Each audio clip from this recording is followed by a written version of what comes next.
Bapak, Ibu, Saudara-saudariku yang terkasih dalam Tuhan kita Yesus Kristus, selamat pagi. Selamat berjumpa kembali dalam permenungan kita pada pagi hari ini, hari Jumat tanggal 4 September 2020, yang adalah pekan biasa yang ke-22. Kita akan merenungkan dari Injil Lukas pasal 5 ayat 33 sampai 39. Kita buka permenungan kita ini dengan tanda kemenangan Kristus dalam nama Bapa dan Putra dan Roh Kudus. Amin. Sekali peristiwa, orang-orang Farisi dan ahli-ahli Taurat berkata kepada Yesus, "Murid-murid Yohanes sering berpuasa dan sembahyang. Demikian pula murid-murid orang Farisi. Tetapi murid-muridmu makan dan minum." Yesus menjawab, "Dapatkah sahabat mempelai disuruh berpuasa selagi mempelai itu bersama mereka? Tetapi akan datang waktunya mempelai diambil dari mereka, pada waktu itulah mereka akan berpuasa."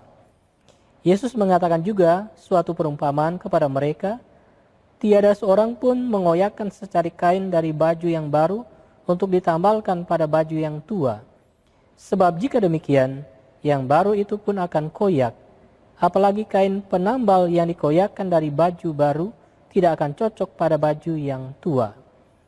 Demikian juga, tiada seorang pun mengisikan anggur baru ke dalam kantong kulit yang tua. Sebab jika demikian, anggur baru itu akan mengoyakkan kantong tua itu, lalu anggur akan terbuang dan kantong itu pun hancur. Tetapi anggur baru harus disimpan dalam kantong yang baru pula. Dan tiada seorang pun yang telah minum anggur tua ingin minum anggur yang baru, sebab ia akan berkata, anggur yang tua lebih baik." Demikianlah Injil Tuhan. Terpujilah Kristus.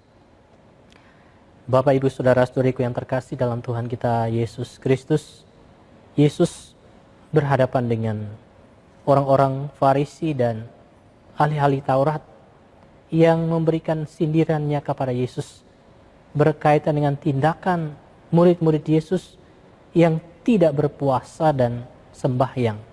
Sedangkan murid-murid Yohanes dan murid-murid orang Farisi sering berpuasa dan sembahyang.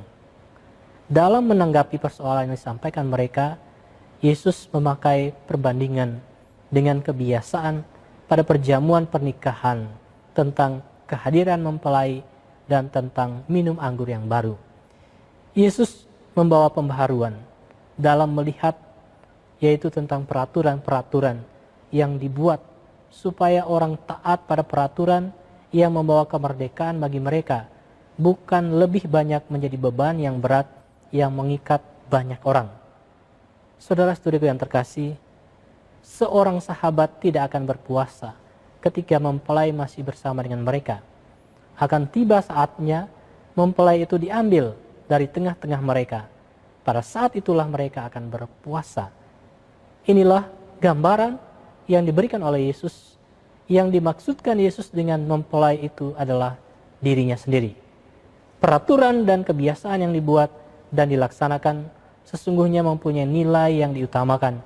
Bukan hanya sekedar untuk melakukan kewajiban semata, misalnya seperti puasa yang dimaksudkan untuk lebih memurnikan diri kita dan semakin mendekatkan diri kita kepada Tuhan, untuk melatih kita semakin hidup sederhana dan menyisihkan yang kita punyai bagi orang-orang yang membutuhkan. Dan puasa ini dilakukan untuk pertobatan, karena Tuhan telah memberikan dirinya untuk kita.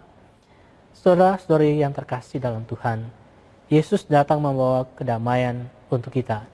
Dia gambaran Allah yang nyata, membawa sukacita, supaya kita menjadi anak-anak yang merdeka dan bertanggung jawab, terutama di dalam Tuhan kita merasa bahagia, tetapi yang dengan ikhlas mengikutinya untuk berkarya tentang kemerdekaan bagi dunia dan sesama.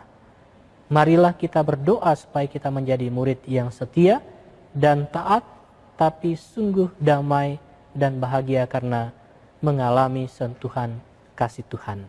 Tuhan memberkati kita sekalian. Amin. Dalam nama Bapa dan Putra dan Roh Kudus.